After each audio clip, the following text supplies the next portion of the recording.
Hey everybody, it's Jason Blaha here, and today I want to chat with you guys a little bit about training volume, because we can have a lot of these discussions about how much volume can we recover from, how much stuff can we do for certain weak points.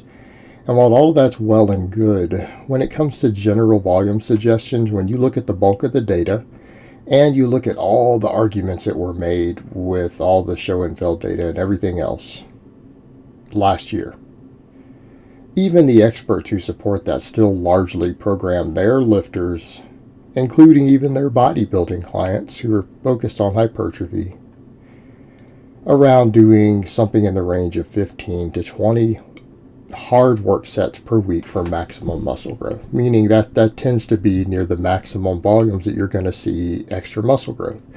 And how is that usually divided? Well, most good coaches put their lifters on 4-day upper lower splits.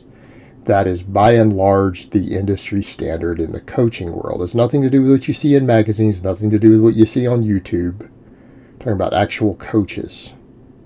That's your baseline. And we have the most data working with real athletes all over the world with those sort of setups. So we have plenty of good data for programming purposes.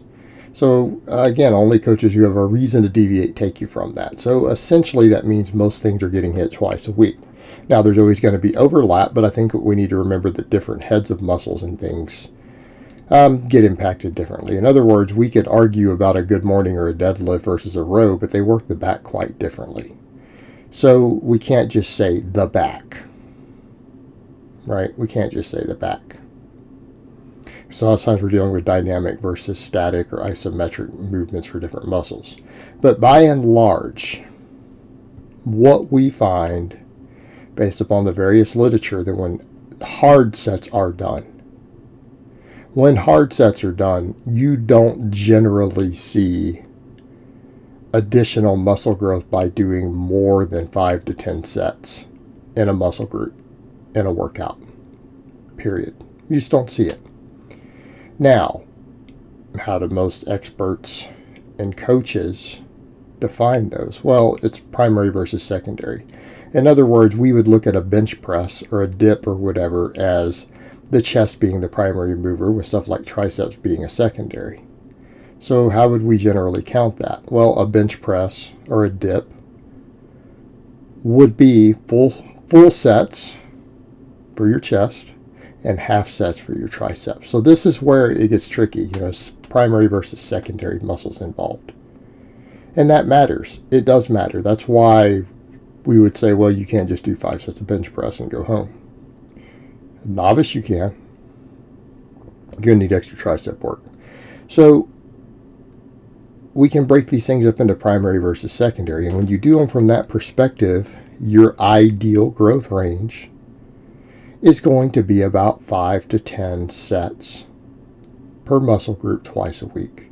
Now, could we break some of that up a little more? Sure, I have a lot of my lifters do 3 sets of rows on all 4 of their training days because they need the extra back work.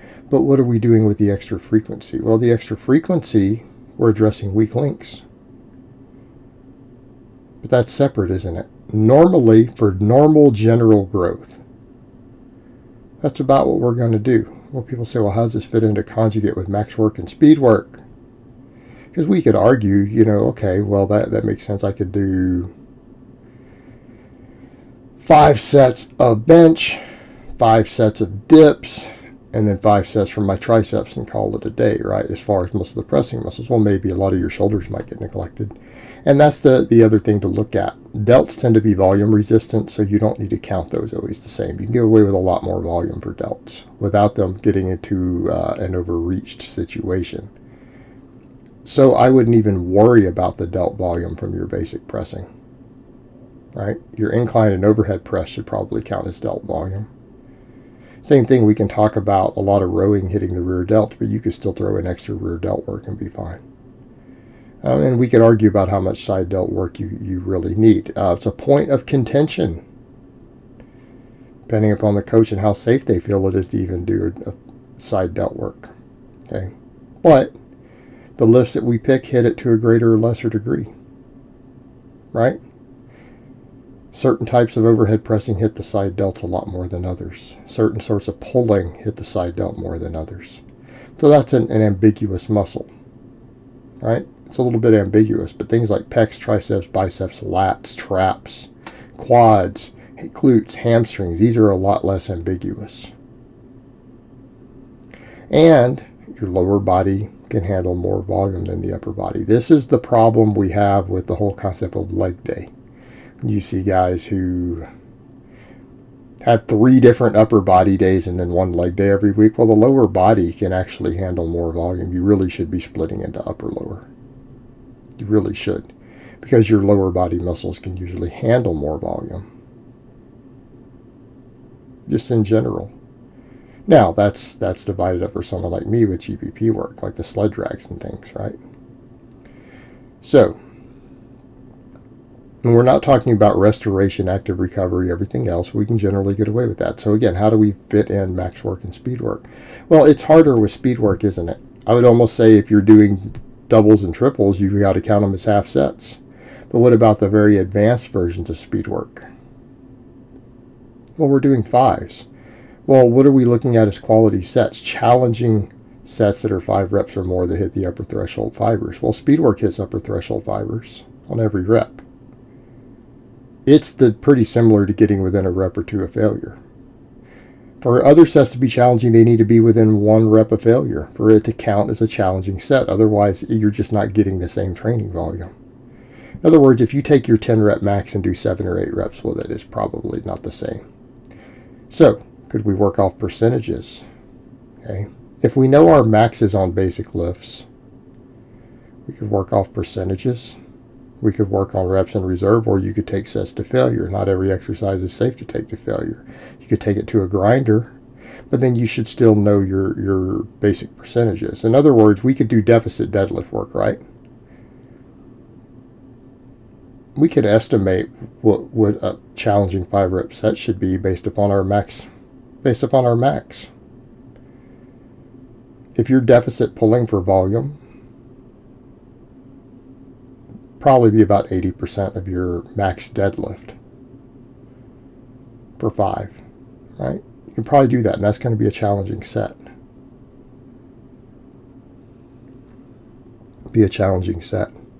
Take our closed grip benching, do the same sort of percentages based upon our maxes. Right? We can do that with a lot of these movements. A lot of our exercises, we know we can base them on percentages of our big lifts, right? Good mornings. You can look at percentages of squats. In fact, we can get to a point where if we're arguing, if you get strong enough on good mornings, we could argue your good morning should be as strong as your squat. Ooh. Can we use similar percentages for rep work if that's the case later? Yes, we can. But you better be damn strong at good mornings. And we can use percentages, we can use reps in reserve, but the thing is, speed work, when we go to the 5 rep speed work, they count. Those are challenging sets. A 5x5 of true dynamic work done in the advanced modern West Side style against really heavy bands. Those count as quality sets, all of them.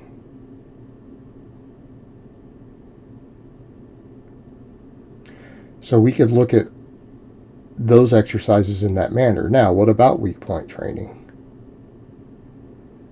That's a great question. What about weak point training? That's where you can do a little bit of extra work. Just because our 10 to 20 is our ideal growth range doesn't mean that if we have a little bit of extra recovery because we're not pushing everything to the bleeding edge, that we can't get a few more sets in for weak points. You can do that. What about extra workouts for weak points and restoration work? Right, if your rear delts are a weak point, you come in and do a bunch of band work on off days. Your triceps are truly a weak point. You could do extra band work on off days. You can add it to your restoration and active recovery. It's where a lot of your weak point training can be hit. Right? For me these days, a lot of rear delt, which also hits traps. Tons of reverse hypers. Right? And then things like quads, people say, well, what about quads? Well, if you're actually doing much in the way of plyometrics and GPP work and everything else, your quads may be getting hit, right? A lot of your different weak links you're worried about, so you don't need to worry about them at all in training, can be hit by your GPP depending upon what you're doing for GPP work on off days. Okay? A guy with weak traps and weak grip could do a bunch of loaded carries. We may not need to hit our 20 set or more for weak points in the main workouts, is what I'm saying. If you need more quad, you can drag a sled. Your general physical preparedness can cover a lot of your weak points if it's a hypertrophy issue. Right? Different ways to look at it. But generally, your main workouts, as far as primary movers, and then secondary movers counting as half sets, should generally be 5 to 10 work sets twice a week. You can count ramping to a 1 rep max as 1 work set because you're hitting multiple heavy singles. Pretty straightforward. Alright guys, well that's really all I have to say on that today. I hope it's been informative, and I will talk to you guys next time.